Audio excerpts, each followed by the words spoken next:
everyone. Well, certainly one of the big themes before lunch was breaking down the silos. And during lunch, we decided to mix it up a bit, and we're actually going to argue that the silos should stay. We think that would be an interesting conversation. It's fine. No, we're sticking to the script. All good. Okay, so we heard a lot about the necessity to remove the silos across programs because it's setting up this artificial constraint that we have to choose between reliability, liability, and affordability. And what we'll talk about today is there's an opportunity to embrace a different approach. By removing those silos, we can actually get more of all of that. More reliability, more liability, more affordability. And I'm excited to be on the stage with this group because they are leading the charge, leading their utilities to adopt a prevention-first approach that breaks those silos across not just the programs, but also the event horizons we've talked about. So across the near-term emergency event window when extreme weather is approaching, the silo between that and often maintenance programs, the 3-month to 3-year maintenance cycles, and then lastly, the capital program cycles, the 3+ years and longer. And some of the examples they share show the progress they're making, why they started on that journey to begin with, and also some of the things they've learned along the way. So let me first quickly ask each of y'all to introduce yourselves. And before I do that, I just want to say, as an example of how this group is leading from the front lines, Wes literally has to go lead an EOC PSPS conversation at 3? At 3. All right, so we'll be efficient. Okay. Good. All right, hit Wes. I'm Wes Gray. I'm Vice President of Operation and Engineering at PNM, covering all of New Mexico. I'm Drew Seidel, Vice President of Distribution at AEP SWEPCO, one of 7 operating companies. We're in Texas, Arkansas, and Louisiana. I'm Louie Dabdoub. I'm Vice President of Power Delivery Services for Entergy. We're in Texas, Louisiana, Mississippi, and Arkansas. Excellent. Okay. Well, let's jump in, and Drew, we'll start with you. I'd love to get started by asking each of you, what started you on this journey to break down the silos you saw across your organization, both the programs but also the event horizons? What prompted that? And maybe just share where you are on that journey today, and any impacts or benefits you've seen. Drew, feel free to weave in any leadership lessons from your new book, Leadership from the Golf Course. From the golf course, yes. Yeah. That was interesting yesterday. But it really, started down this path of, reliability and then passing legislation to get resilience. And really saw this opportunity to really improve service to our customers. We found there was just so much value in major event days that are always getting excluded from the regulatory calculations. It's almost like tenfold. So the value certainly was there when we felt like, at least in Texas in particular, we were encouraged to do things that didn't really move system performance. All right, so we're spending lots of money, but really the customer at the end of the day is not seeing the benefit. So the system resilience bill in Texas gave us that first opportunity to start to see that value proposition for customers. What was interesting for us in Texas is that we actually have some customers in far west Texas, but we're mostly in East Texas, where they're like real trees. We always like to talk about that I think the average number of trees in Texas is like 15 trees per acre, and we got like 500. And so that's what it looks like out in West Texas, where we got wildfires. East Texas, we're dealing with hurricanes and ice storms and all these other resilience kind of events. So wildfire has been a new thing for us, like as Justin was talking about, and we're seeing how all these things start to fit together. Okay, excellent. And Louie, why don't we go to you? What started your organization on this journey to remove some of the silos you see, and what progress have you made so far? Sure. Reliability and affordability, recognizing that vegetation was one of the greater impacts to both of those pieces. While we live in pretty much the rainforest, you were kind to say about what it looks like in some parts, but certainly from hurricanes, ice events, and just day-to-day weather events that seem to pop up and were impacting us. How could we make better decisions every single day with every dollar we're going to spend and the limited resources we have to go cut the right tree at the right time in the right place to improve our chances of making that better for our customers' experience? And Louie, can maybe get into some of the results the organization's seen so far with that approach? Sure. I'll cut right into it. It's been phenomenal, to put it lightly. Step one of our program through AiDASH allowed us, and we rolled it out in June, fully around June when we started doing it of last year. We were able to do exactly that. And with doing that, from the reliability outages or vegetation impacts to our customer impacts, has improved north of 20% for us in our first look. And I think we're being a little bit conservative with that right now. We're not going to put a flag in a pole anywhere until we get a good year under our belt, which is coming around the turn. But it has been phenomenal. And David, as you know, because of the early successes we were having, you and I spent some time talking about what's next. What's the next step? How do we even get smarter about this? And I think you all talked a little bit about it earlier today, but there's a next piece of this that's coming out that is a game changer for us, both from our infrastructure in the company, poles, lines, transformers, et cetera, and then also in the vegetation world. That is things we've only dreamed of just a year and a half ago is now a reality for us. Pretty exciting times, talking about our ability to save dollars for our customers, improve our service and our reliability, all while delivering a safe and efficient way to ensure people's lives can go on as regular day to day as much as possible. It's pretty cool to be a part of it. It's cool to be a part of it for sure. And some of you all saw a sneak peek of that this morning. You may have recognized some of the cities. That was actually Entergy's territory we were showing you. So some folks got a sneak peek of it this morning. Wes, let's go to you before we go a little bit deeper. Certainly, we know the wildfire risk has been spreading from west to east. So you've experienced it a couple years before this group has. So talk to us about what you were seeing in your organization that prompted you to help lead the organization to, again, break down those silos, in your case, really across vegetation, asset, and wildfire because of some of the risks you were seeing and where you are in that journey. So at P&M, we were operating, chasing those worst performers, looking at those reliability metrics, and we saw those metrics starting to decline. We got away from cyclical vegetation management a little over a decade ago, and we saw those declines happening, and it was concerning. And then starting in 2022, we saw 2 wildfires in and around our service territory in 22, one of which was in one of our service territories. In 2024, we had another one burn through a portion of our service territory. And then again last year. So 3 of the last 4 years, we've had wildfire impact our customers in our service areas.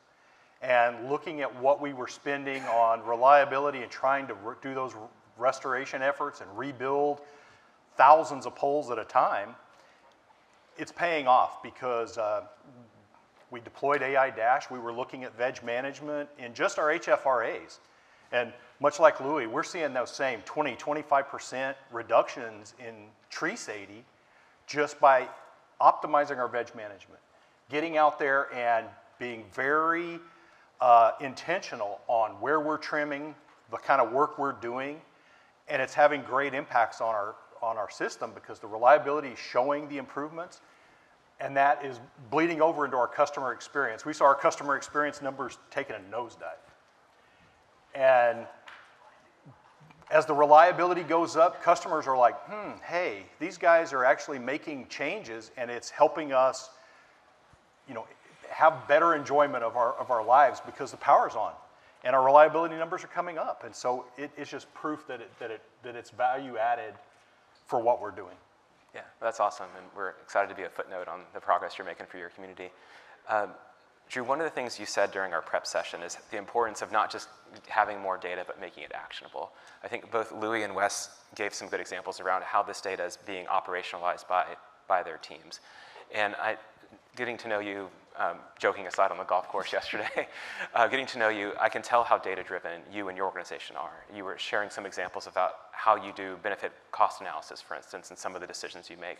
I was wondering if I could put you on the spot and maybe share an example of how you're leading your team to be more data-driven and not just being analysis paralysis, but using this enhanced intelligence you have to make better decisions both across programs, but also the event horizons, like you were talking about. Yeah, David. So I mean, ultimately, we're going to get have to justify and get prudency on everything we do. And so that valuation is extremely important at the end of the day. And obviously, we do want to spend, the money so that we get the best benefit for the customer. So we found, that the generally accepted methodology is, to use the ICE calculator, and whether you're going to use the version 1 or version 2. I mean, just going through and trying to look at all your CMI and what the value for the customer is for trimming that tree. The example in Texas was that our veg strategy, we weren't on a cycle. It was really driven a lot of hot spotting work. What we did trim was typically hard circuits. Well, it was super clear from the analysis that we need to be trimming laterals, because that's where we're spending just an inordinate amount of money on storm restoration costs. I think actually that, when you read Encore's SRP, they came to the same conclusion. No surprise, right? That there's just a lot of CMI and a lot of value for customers. At the same time, we start looking in West Texas. We don't have that many trees. It was really hard to get a benefit to cost ratio that was positive out there.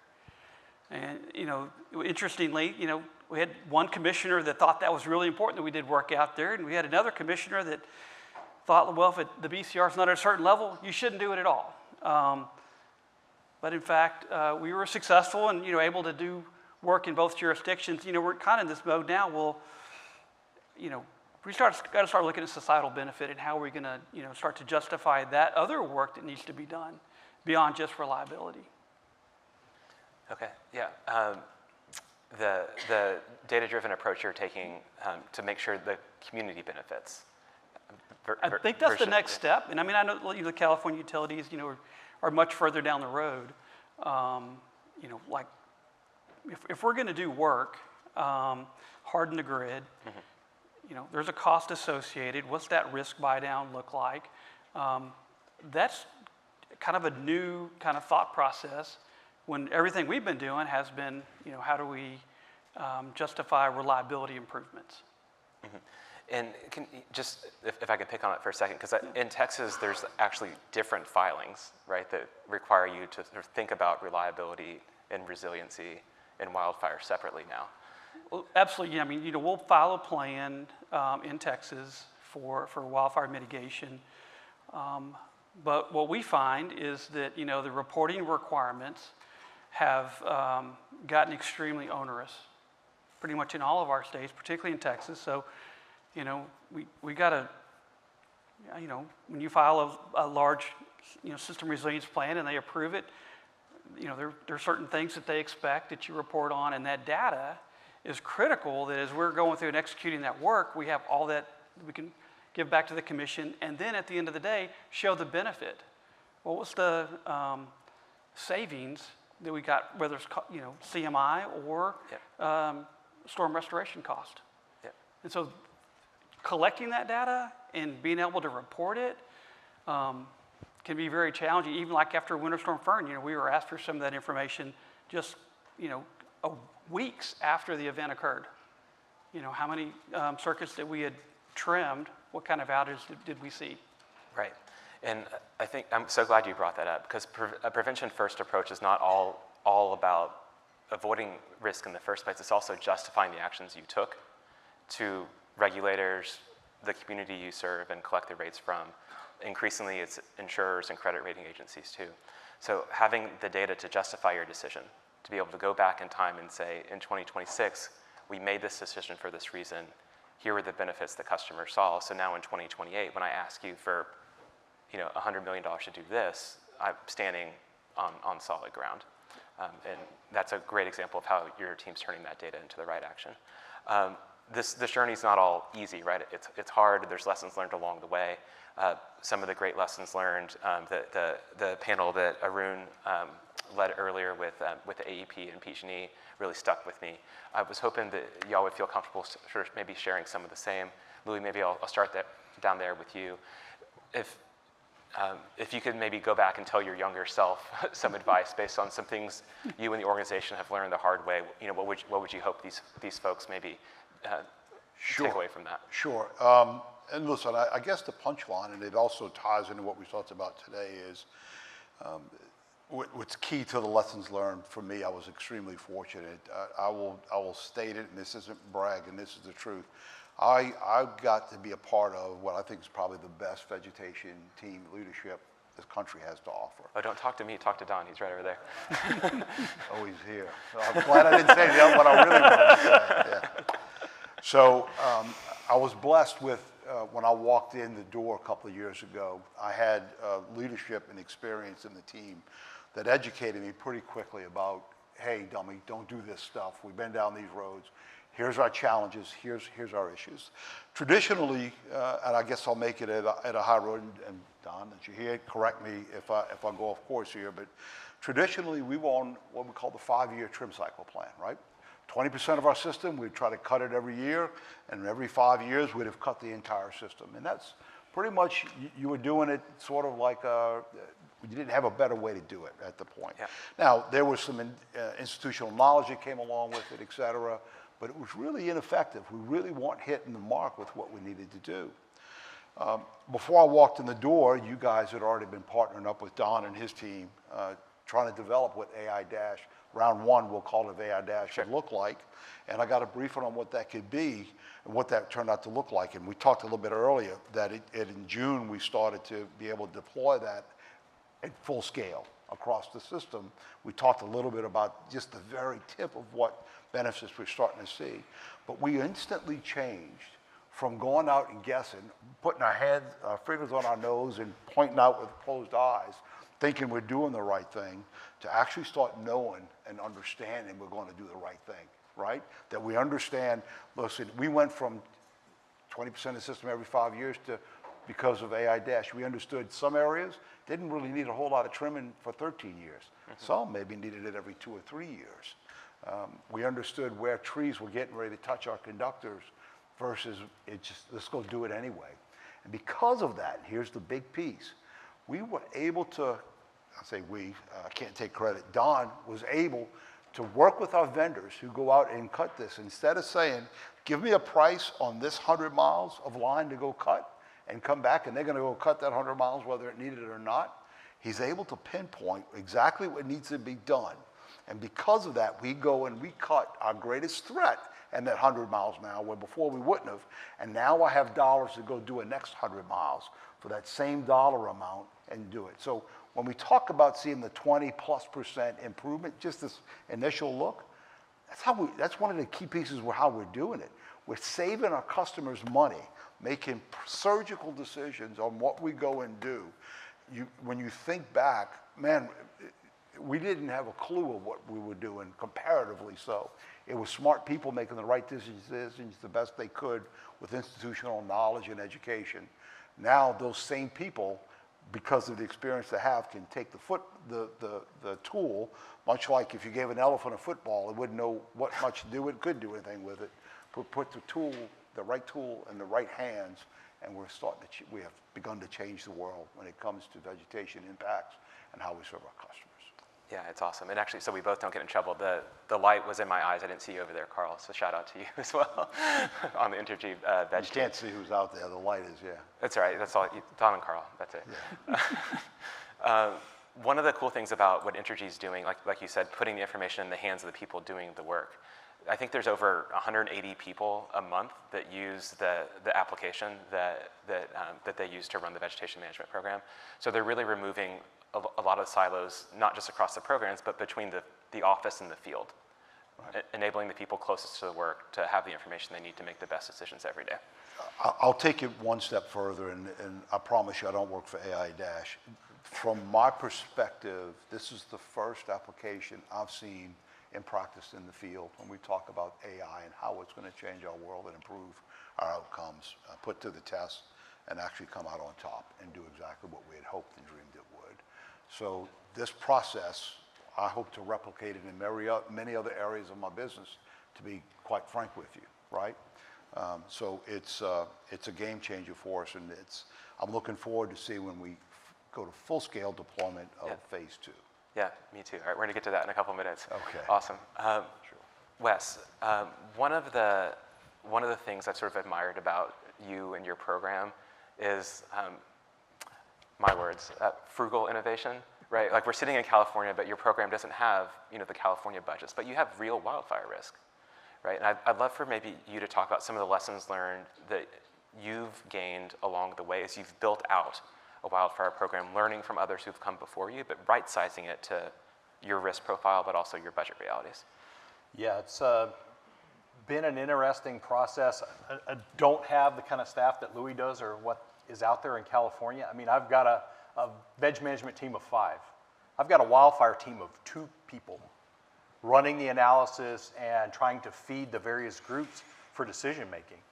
And so it's really tough for medium and small size utilities to afford some of the big names like the California utilities. They're okay with it.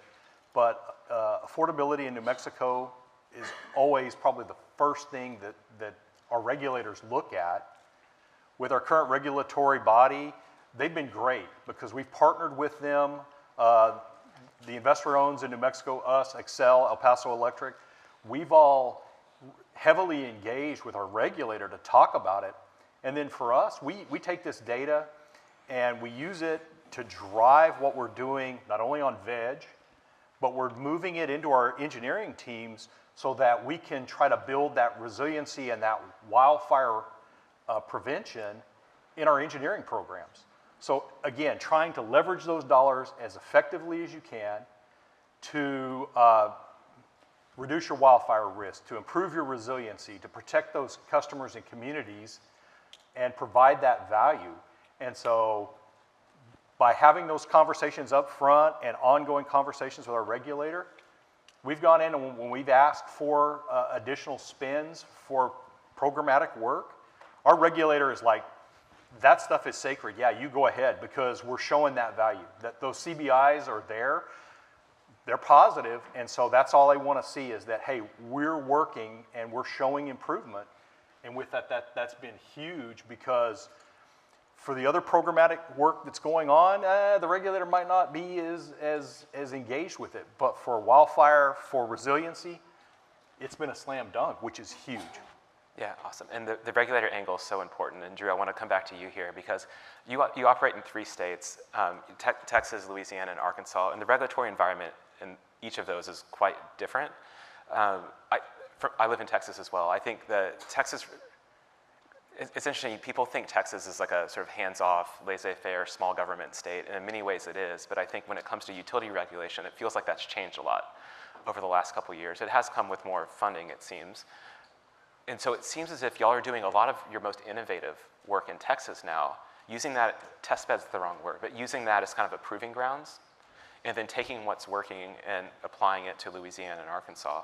I'm wondering if you'd feel comfortable maybe sharing some of the things you've learned along the way, being more on the cutting edge in Texas, that as some of the other utilities in the room start feeling the need to move that direction, either because they see that in their own risk profiles or this new wildfire regulation or resiliency regulations coming their way. What are some of the things that you'd hope they'd learn from your experience in Texas that maybe can help them move faster or more bravely than they might otherwise? Good question.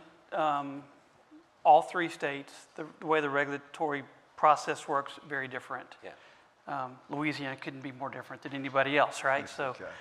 I always joke that all decisions are made behind a closed door, right? Right. So in Texas, we did have opportunities because of legislation passed to be more innovative there, right? And not to mention there were a number of significant weather events that triggered that. So what we did find is we tried to take that model and tried to share that with Louisiana and in Arkansas.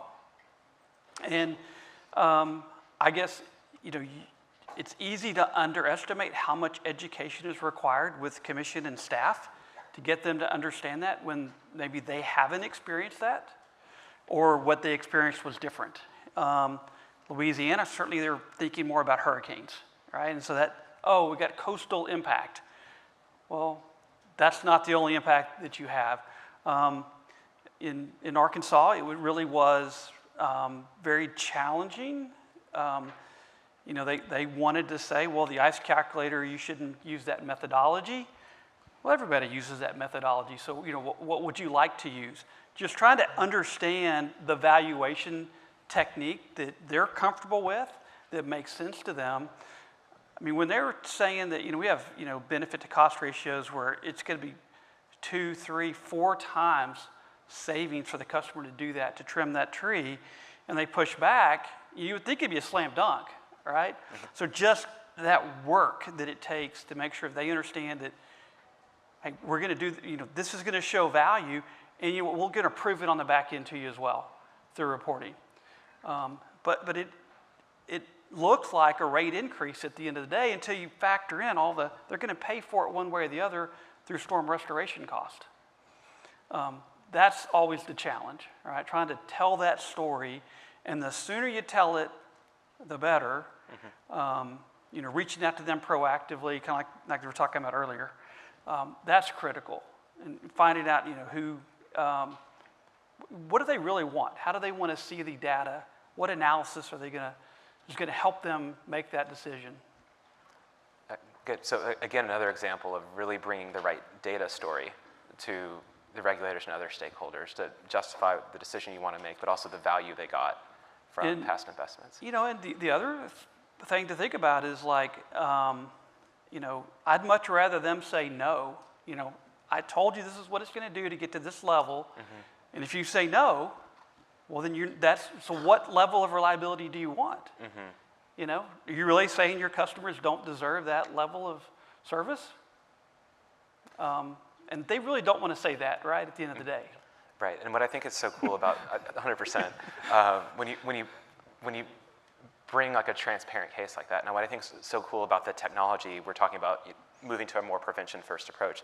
A lot of times utilities that we've worked with have prioritized their reliability decisions based on past performance. Like, this is the worst of the worst feeder, right? Or, you know, this feeder's experienced bad outages and customers are complaining.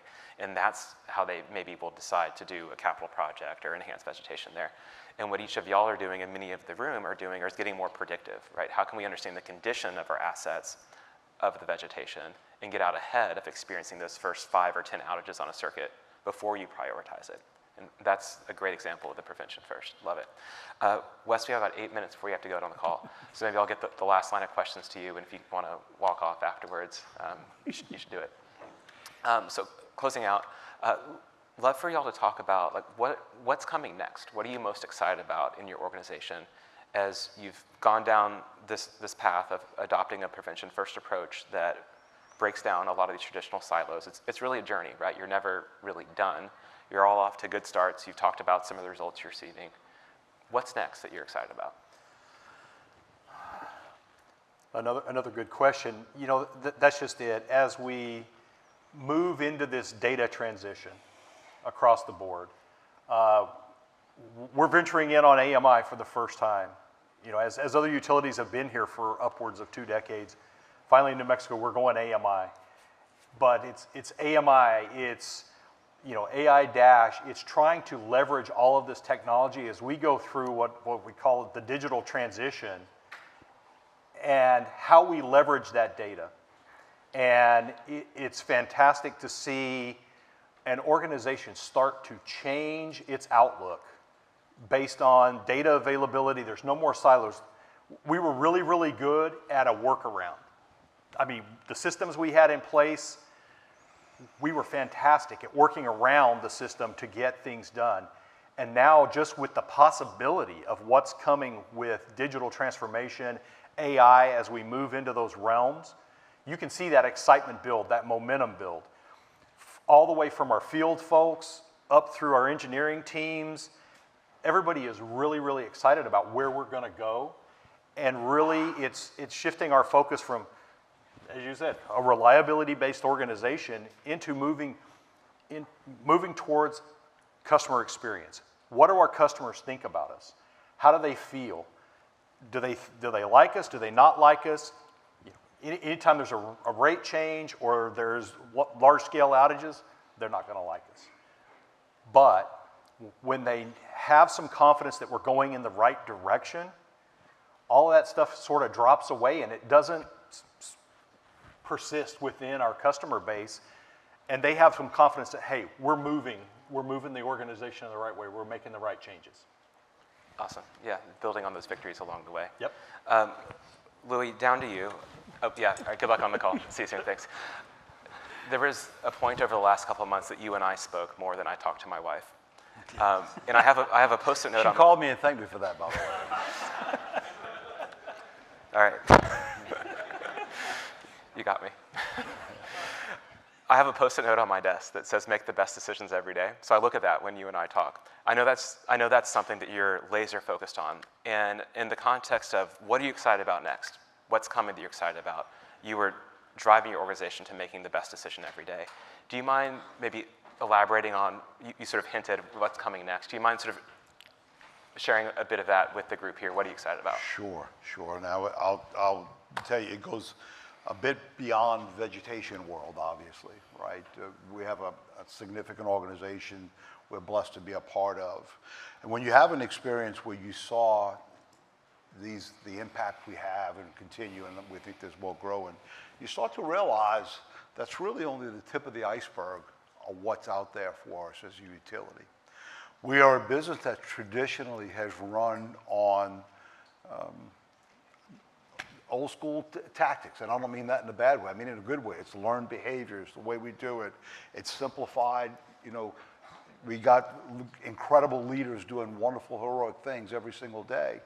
But they're doing it with the blindfolds on, or at least a patch over one eye on the way they can do it. You can take an example from the vegetation standpoint on how we are making decisions on what to go cut next, and we're refining it with this next tool, which is going to bring that 20-25% even higher, right, which is cool. But it's doing the exact same thing with our infrastructure, those poles, the transformers, cross arms, et cetera. Understanding what's likely going to fail next and why. So when we go out and do reliability work, resiliency work, that we're doing it in that same fashion. We're right there. Yeah. We're right on that doorstep right now, right? How are we making those decisions? And once we understand that, the next step is how do we make best use of that information when we take it from project creation, because let's say pole A has to be replaced next, because if not, you're going to have 50,000 customers lose power at an unknown time in the middle of the night because a windstorm blew by, right? How do you take that information from the time the job is created till the job is engineered and designed? How we're going to refine that, and it's a whole other conversation. We don't have time for it right now.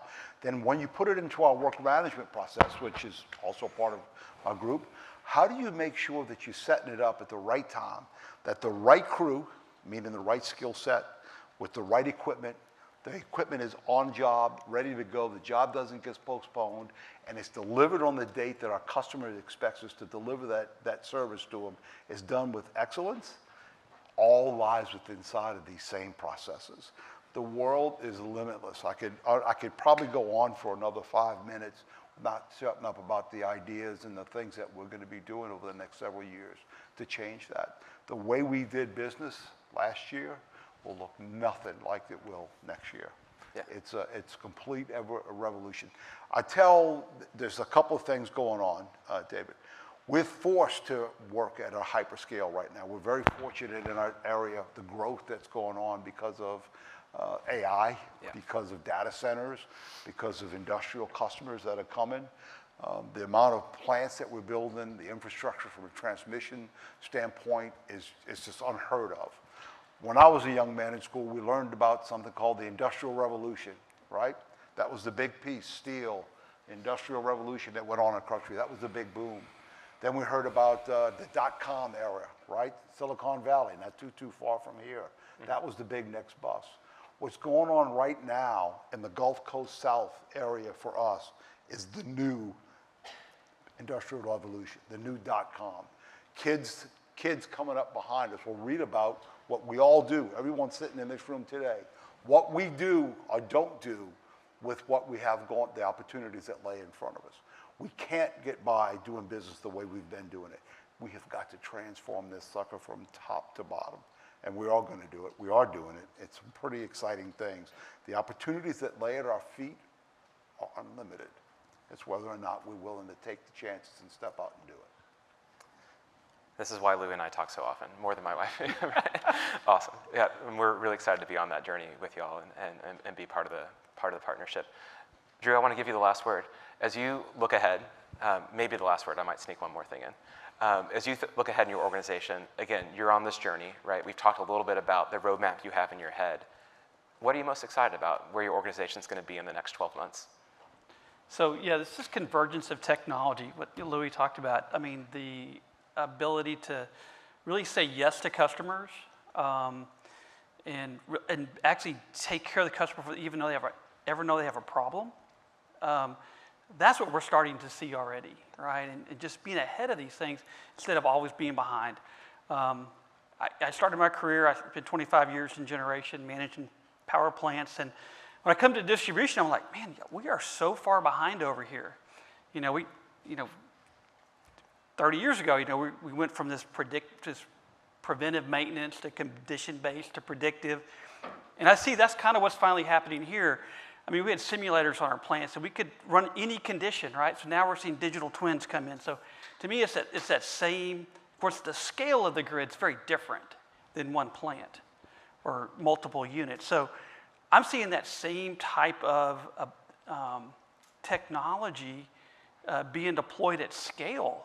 And it is going to change. It is a paradigm shift. And it's going to be really good for customers.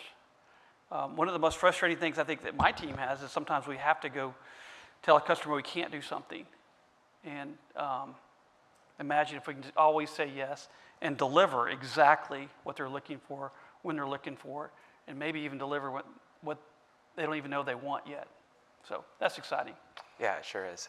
We at AiDASH always want to tell our customers yes too, but sometimes you can't. So you're good at saying, great idea, can you just wait a little bit? This has been an awesome discussion. I do want to put a plug in for the next session if I can. One of my coolest experiences at AiDASH was flying around the world to New Zealand. Maria from PowerCo's in the back, she'll be up on the next session. Hey, one of my coolest experiences, I just love solving real problems in the real world. And it's neat to we have satellites up there analyzing stuff. And so we had done this analysis and we flew, I think it was close to 14,000 miles, and then drove 4 hours to look at a tree in PowerCo's territory. It was like a Lord of the Rings journey. And our analysis said, hey, this is a eucalyptus or gum tree, I think is what y'all call them, a gum tree, thank you, that is tall enough to hit the line and it's unhealthy. And we went and flew across the world and drove across the North Island and found it. This is part of our field validation to make sure our AI models are accurate. And it was the coolest thing. It seems simple when it's like, oh yeah, the analysis says this, but when you actually go out in the real world and compare what a satellite saw from space with what you're standing up and looking at, after 28 hours of travel, it was very cool. Anyway, so a long intro to the next session. Y'all are going to learn a lot from the next panel, so stick around. But I want to thank Wes in his absence, Drew and Louie, both for y'all's partnership, but also sharing your wisdom along the way. We're excited for what's to come. Thanks, everyone.